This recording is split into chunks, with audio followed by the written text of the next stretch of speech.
We come across different personalities within this industry in which sometimes some of us choose to bite our tongue. This 44,000 pound box, the legs were sunk into the ground. This yard driver already had an attitude prior to helping me, but eventually he did apologize for how he came across. Hello, you all. Peace and blessings. All in all, I feel like my truck break-in was a blessing because it forced me to get off of the road sooner than expected. I did not at all get what I received from the insurance company, barely covered the vent glass window, aside from some of the personal things that were stolen. And in a situation like this, even in a secured lot, trucks are being stolen and broken into. So it really just depends on your day, if it's going to be your type of day, because from what one video that was posted recently, there was a whole truck in a gated area with security cameras, and someone still managed to get that truck out in the Houston area. That was posted on Asian Mice video. Right? Things are like done inside as an inside job, but you can never be too cautious. A person can never be too careful. And in my situation, as soon as that my truck incident happened, I just moved my truck to a more secure location to where I feel most comfortable.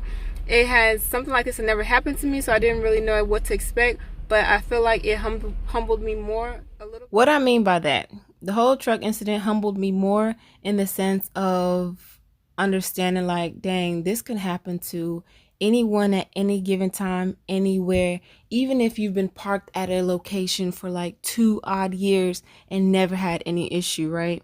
It just pushed me to be on more high alert and pay attention to who may possibly be paying attention to you know? So I never really shared that part with anybody, but it did take a toll on me mentally in terms of I started to get paranoid about things that I wouldn't be paranoid about.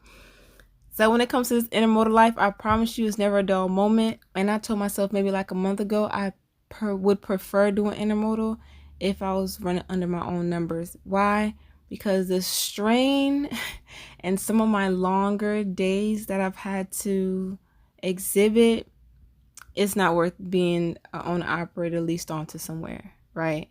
If I'm making the full amount on what the load is paying and also dealing with what the strain is placed on the truck, I don't mind doing it, but doing this leased onto somewhere, it's a different story. And of course, if a driver is a company driver, they don't really have to worry about the maintenance on their equipment. Could I run into the ports every single day? Probably not. But based off my opinion, I truly think the best times to do or go into the rail yards or the ports is between like 11 p.m. and 4 or 5 in the morning, just depending on whether they're even open. I don't think this port opens until 5 a.m. Correct me if I'm wrong, but it's always an adventure. It is. And I met this man who told me sometimes we could be waiting as long as an hour to an hour and a half for one of the crane operators to come take the box off of our chassis. And lo and behold, it literally just consumes a lot of time. But it's all really based off preference, really. I'm not entirely sure who can relate to this part, but y'all know sometimes it can be very challenging communicating with certain people due to misunderstanding, selective hearing. Sometimes when we're talking, some people hear what you're saying rather than actually listen to you. And on this particular Saturday, I chose to work.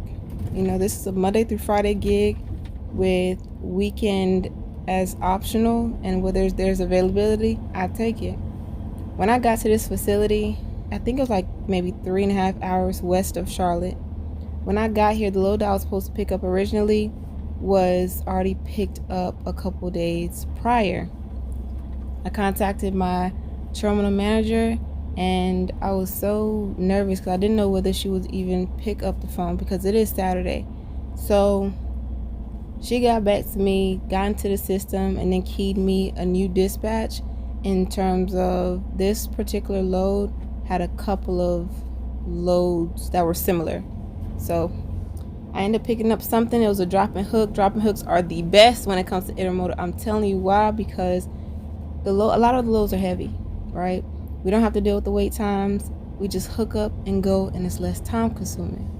So now I just wait. I just wait for the whole process to be effective, pick up and go. Now, much time was wasted here, but after a while, I started to get a little bit annoyed. I enjoy what I do what you love, and all that. But I had to be somewhere by a certain time on this particular Saturday, so everything had to work in like perfect alignment.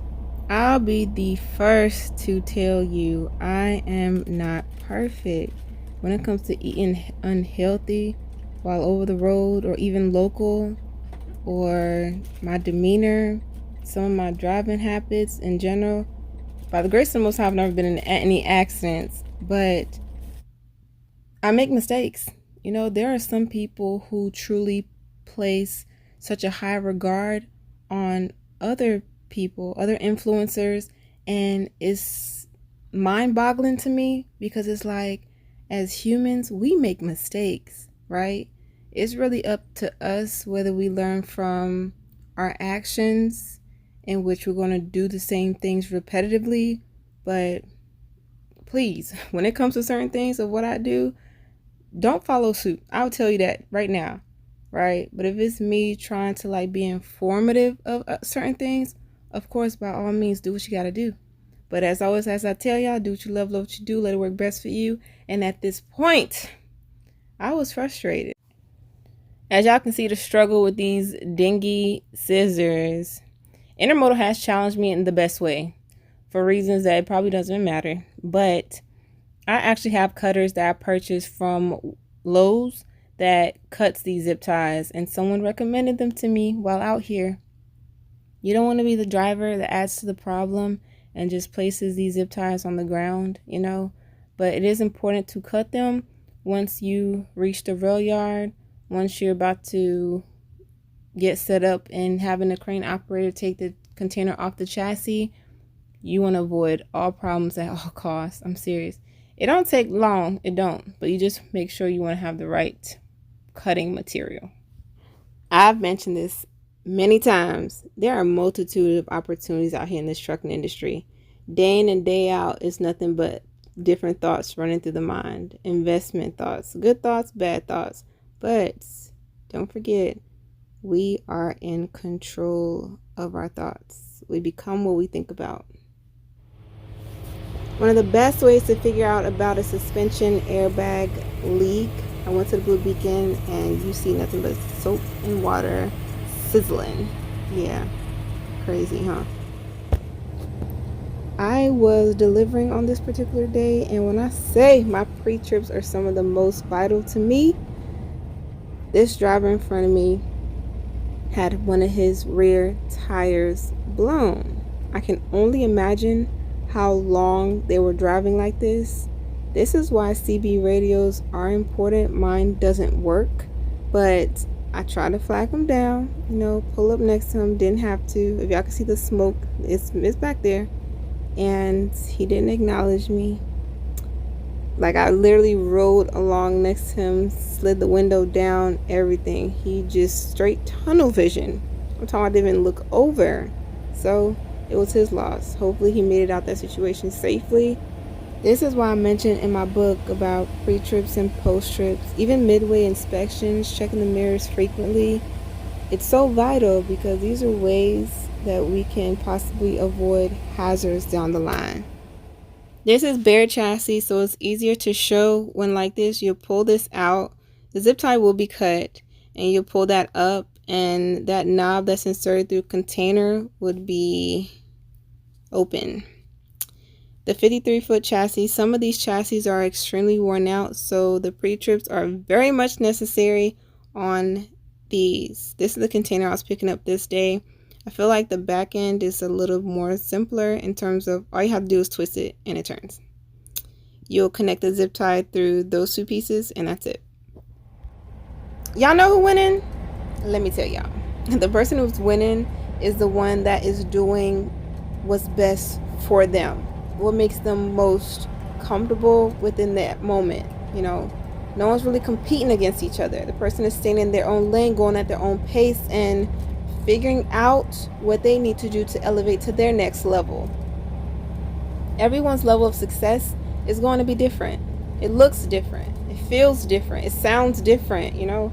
So, who's one person to tell me or you whether we're doing something right or wrong? We don't have the same visions. We don't walk the same walk. And that's the beauty about life. That's what I love so much about this industry. Do I want to drive for years and years on out? Of course not, because there's so much to offer within life, you know? But I'm going to leave y'all with this, one of my favorite pieces from Dr. Miles Monroe. I hope y'all enjoy it. I love you all so much. And again, do what you love what you do, let it work best for you. Until the next. Most importantly, a person can never learn too much. It's really what they do and how they utilize that information. You know. Attitudes, mentality, and mindset. If you want to be an impactful personality, you have to develop certain types of thinking and perceptions that change the way you see yourself and see the world. We can have a lot to do in determining what a year will bring forth for us. And it is true. We may not determine the exact activities or the actions or reactions of other people, but we sure enough can determine the final results. Let's talk a little bit about the lion. The lion has what I call the spirit of leadership. And this word spirit here is referring to attitude. The lion is the king because of one word. Inspiring habits. Attitude. The lion has a different attitude that makes every animal afraid of him. When I use the word fear, we're talking about respect. The elephant respects the lion. The hyenas respect the lion. The giraffes, they respect the lion. What makes these massive animals respect such a small cat? He's not the tallest, not the strongest, not the smartest, not the heaviest, not the most intelligent, but yet he runs things. That's because the lion has something that we need to capture. The attitude is the difference. For example, a lion will see an elephant, and the thing that comes to his mind, one word, lunch. Now the elephant is 10 times the size of the lion, probably 50 times heavier, and has more power. One stomp of his feet could destroy the lion. But when the lion sees the elephant, he doesn't look at size and weight and strength and power. He looks at lunch. I could eat this thing. And he acts the way he thinks. You see, the size is not the problem. The weight of the elephant is not his concern. What makes him act is the way he thinks. And because he thinks he can eat the elephant, he attacks him. The elephant is larger, bigger, stronger, more powerful, heavier, and more intelligent. And yet when the elephant sees the lion, he thinks that he is lunch. The elephant is controlled by the way he thinks. Therefore, his size, his weight, his power, his might, his authority is a victim of the way he thinks. It doesn't matter how big you are, how intelligent you are, how many degrees you get. It's your mind that keeps you small. And it doesn't matter how small you are, or how unintelligent you may seem to be, or how much you don't have. It's your mind that keeps you small. Attitude.